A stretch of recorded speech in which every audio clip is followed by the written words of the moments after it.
hearing. So Shruta, Drishti. What's another one? No. Ayamanaha. By inference. By logic.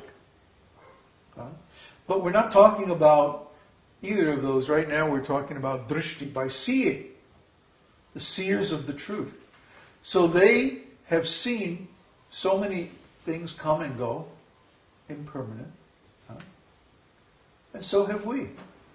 We've also seen many things come and go, including our body, our life, our family, houses, businesses, countries, economies, wars, so many things come and go in this world. This world is a constant parade of coming and going.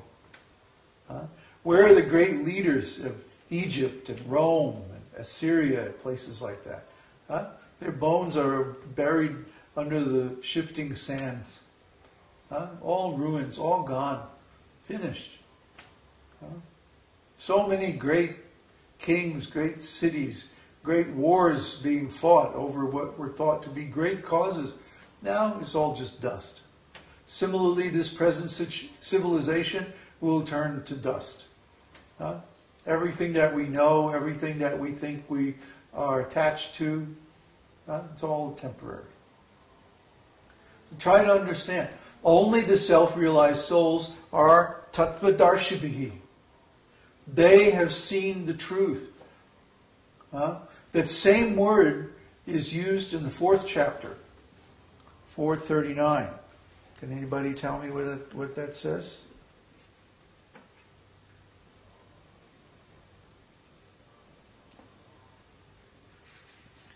No, wait a minute. Maybe it's 429.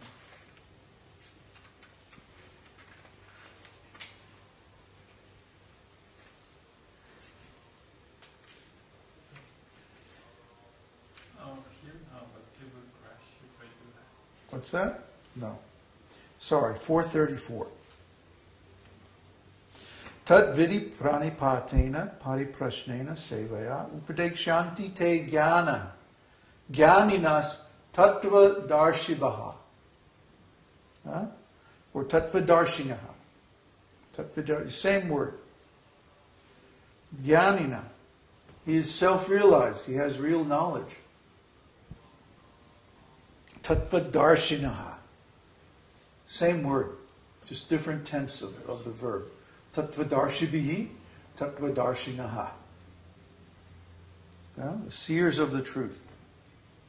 He has, and then this one, he has seen the truth. Tattva darshibihi, tattva darshinaha. He's seeing the truth. That means he's seeing Kṛṣṇa. He's seeing the spiritual world. He knows. He's not theorizing. He's not guessing. We're not talking about anumanaha, the consideration of logic or reason. We're not even talking about shruti or shravana, hearing from authorities or from the Vedas. No. We're talking about direct seeing. Tattva darshibihi, tattva darshinaha, one who has seen the truth. This can be experienced by anyone because everyone has transcendental consciousness. Consciousness is transcendental. The problem is we're filling it with junk. We're filling our consciousness with temporary things. It's like the difference between a nutritious meal and going down to the fast food place and getting the junk food. A bag of potato chips or something like that. Versus a nice nutritious meal. So, because of this, we feel empty, we feel incomplete, we feel restless, we feel unfulfilled. And then we go searching for fulfillment and completion in all the wrong places. We try to get another temporary thing and another temporary thing and another and another and another. But all of these things are going to disappoint us. Why? Because we are eternal. We are real. We have no beginning and no end. We have transcendental existence. But we try to fill our senses, our mind, our consciousness with temporary things. Of course that's not going to work. We're going to feel cheated. We're going to feel unsatisfied. Huh? Because it's junk food. You cannot live on junk food. Huh? The Twinkie diet. Huh? It's crazy. You can't live on Twinkies and potato chips and pizza. I mean, you can, but the quality of life is going to be very bad, very poor. Similarly, our quality of life, if we try to fill ourselves with this material consciousness, material knowledge, is going to be very poor. And we're always going to be unsatisfied. I need to get a different chair. This thing is really bugging me. The yellow one? Well, not right this second. But next time we'll set up different. Oh. So why? Why do we keep doing this to ourselves? Huh? Hitting ourselves over the head with these material impressions. Because it feels so good when we stop. Huh? Go to sleep at night. Don't have to think about it anymore. I don't know. That doesn't make any sense to me.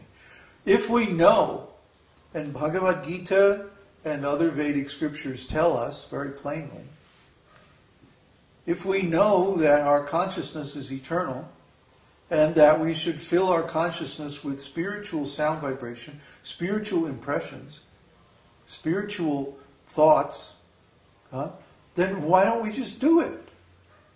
Why do we continue to cling to this illusory material existence? It doesn't make any sense to me. It's like, duh? Why would anybody want to do that? But we see, and it always amazes me when I see this, that people are still, even though they claim to have read and understood Bhagavad-gītā, still clinging to these temporary things like family, home, political positions, money, and so many things. So, all right. Suppose that you can't understand this truth, you can't realize this truth, you can't give up your material attachments. Now what are you going to do? Well, Kṛṣṇa already gives that instruction in Bhagavad-gītā. He says, just love me with all your heart. Think of me all the time. But if you can't do that, then follow the rules and regulations of devotional service. It means get up early in the morning and chant, offer your food to Kṛṣṇa, follow the regulative principles, no meat eating, no intoxication, no illicit sex, no gambling.